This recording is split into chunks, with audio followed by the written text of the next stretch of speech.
Back when you watched the Stars and Stripes being lowered for the last time in Baghdad, were you confident in that moment that pulling out was the right thing to do?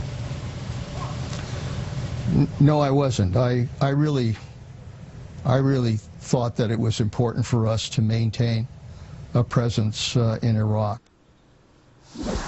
With me now, Iraq and Afghanistan war veteran, CEO of Concerned Veterans for America and Fox News contributor Pete Hegseth, and former State Department official Christian Whitehead. Good evening, gentlemen. Look, President Obama's Secretary of Defense, Leon Panetta, Robert Gates, also a Secretary of Defense, both of them criticizing Obama's military decisions. Why isn't he listening to these guys, both of whom he put in place? Pete, I'll start with you.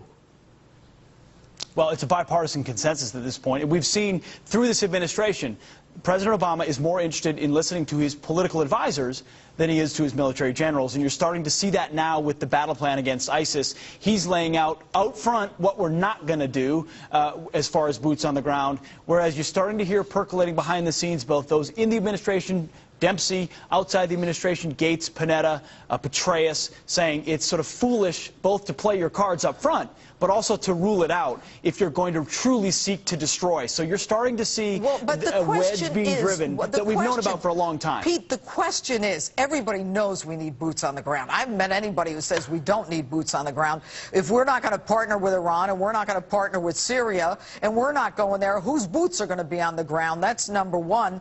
But why isn't the president listening? Does he think he knows more than our military advisors?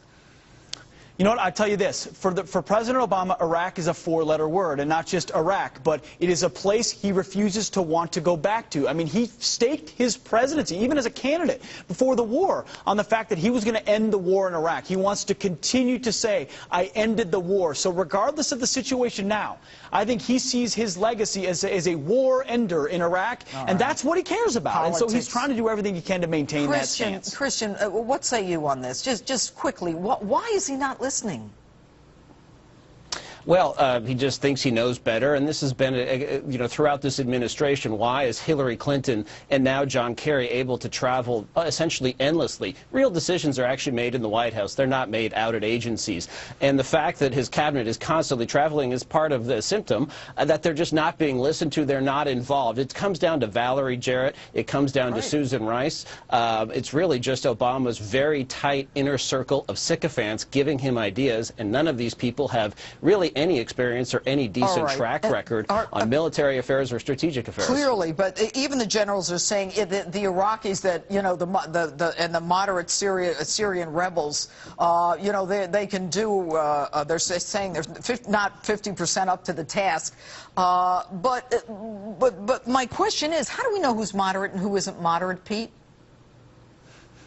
I don't know that we do fully, and that's why there's a lot of people of mixed minds about the training and arming of the Free Syrian Army. Listen, we need someone to be in Syria taking the fight to folks like ISIS, al-Nusra Front, and because we've said Assad's got to go, it's not going to be him. So Congress is looking, and Congress passed a bill to train them and authorize them. But it's not clear, Judge, it just isn't, that these are folks who are moderate or that they're anything more than a shell force. It's not a short-term answer. It's a long-term approach that won't manifest itself in defeating ISIS. So we can't know, Judge. Christian, we really can't. And we don't have a perfect track record on that. Do they just show up, Christian, and say, hey, I'm a moderate, and we give them a grenade launcher? I mean, how do we know? Well, we have an $80 billion a year intelligence bureaucracy, so they sure as hell better know. And if they don't, then we really need to start cutting and reforming that radically. But the go or no go shouldn't be moderate versus, conservative, which is sort of a phony breakdown. It should be whether you're an Islamist, whether you favor theocracy and the unification of mosque and state, or whether you're secular. And you can be a virulent conservative Muslim that I don't want to spend Friday night with, but be a secularist, and we should support those people. Okay. All right, Pete and Christian, thanks so much for being with us this evening. Thank you. Thanks. All right, and coming up, the Benghazi hearings begin, and I had a front row seat. A member of the committee joins me live next.